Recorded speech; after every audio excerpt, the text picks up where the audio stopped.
السلام علیکم دوستو، آج ہم نکلے ہیں ایک روحانی اور پرسکون سفر پر، جو کہ سلالہ سے مربات کی جانب۔ یہ سفر تقریباً 90 کلومیٹر کا ہے، مگر یقین مانیے ہر موڑ پر قدرت اپنی شان دکھاتی۔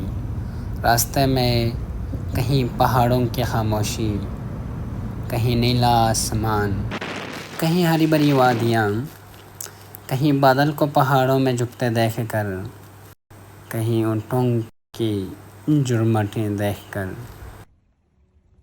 کہیں سمندر کی لہراتی لہریں دیکھ کر، یہ سارا منظر دیکھ کر دل کو یاد دلاتے ہیں کہ اللہ کی قدرت کس قدر حسین ہے۔ جی ہاں دوستو، اب ہم پہنچ چکے ہیں سلطنت عمان کے قدیم شہر مربات میں۔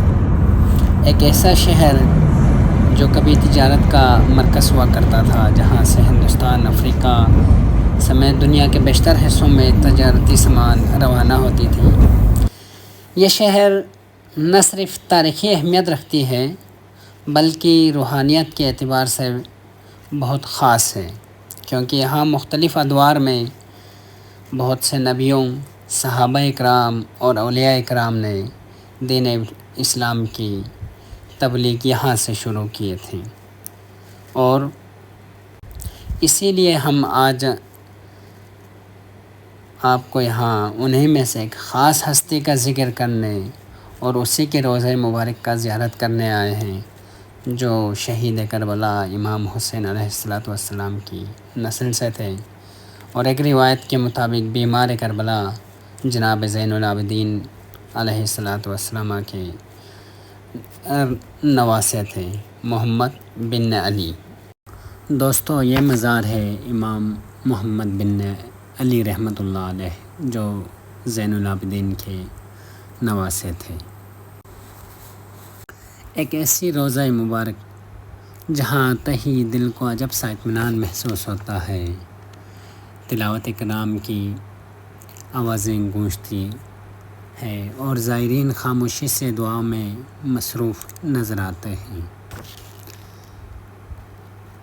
یہاں پر آپ رحمۃ اللہ علیہ کا شجرہ نسب نمایاں ہے، آپ بھی دیکھ کے پڑھ سکتے ہیں۔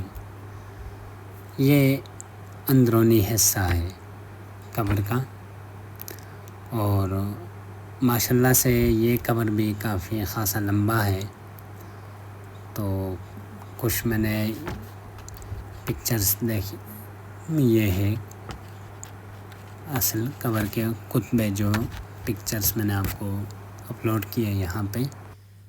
بھائیوں، روایت کے مطابق آپ ایک بلند پایہ عالم اور زاہد گزرے، جنہوں نے علم دین کو پھیلانے اور لوگوں کو تقویٰ و محبت درس تدریس دینے میں اپنی زندگی وقف کر دی۔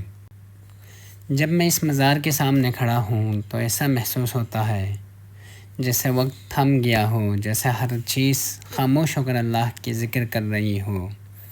دل کے اندر ایک عجیب سا سکون اتر آتا ہے، ایک ایسا سکون جو نہ دنیا کے شور و غل میں ملتا ہے، نہ انسانوں کی باتوں میں، بلکہ صرف اللہ کی قربت میں۔ یوں محسوس ہوتی ہے جیسے کوئی صدیوں پرانی دعا اب بھی فضا میں گونج رہی ہو، اور یہ ساری جو پرانی قبرستان ہے، یہ سب ہمارے لیے دعائیں کر رہے ہو، ایسے ہی محسوس ہوتا ہے۔ یہاں کھڑے ہو کر زندگی کی اصل حقیقت کا معلوم ہوتا ہے کہ زندگی کی حقیقت نہ دولت نہ مقام کا کھیل ہے، بلکہ ایک سفر ہے جو خود کو پہچاننے کا، اپنے رب کو پانے کا۔ اور جب دل اللہ کے ذکر کرنے لگے تو انسان کے اندر سے خوف، دکھ اور تھکن سب ختم ہو جاتی ہے، بس رہ جاتا ہے صرف سکون۔ یہ راستہ انسان کو یاد دلاتا ہے کہ اللہ تعالیٰ نے اپنی تخلیق میں کتنی خوبصورتی چھپا رکھی ہے۔ بھائیوں، اب ہم سلالہ کی جانب واپس جا رہے ہیں۔ سفر وہی، مگر دل بدل چکا ہے۔ یہ سفر صرف زمین کے راستوں کا نہیں تھا، یہ سفر تھا ایمان اور روح کو تازہ کرنے کا۔ سفر کبھی کبھی ہمیں وہ سکھا دیتے ہیں جو ساری زندگی کے تجربے نہیں سکھا پاتے۔ دوستو، اگر آپ کبھی عمان آئیں تو صلالہ اور مرباط ضرور جائیں۔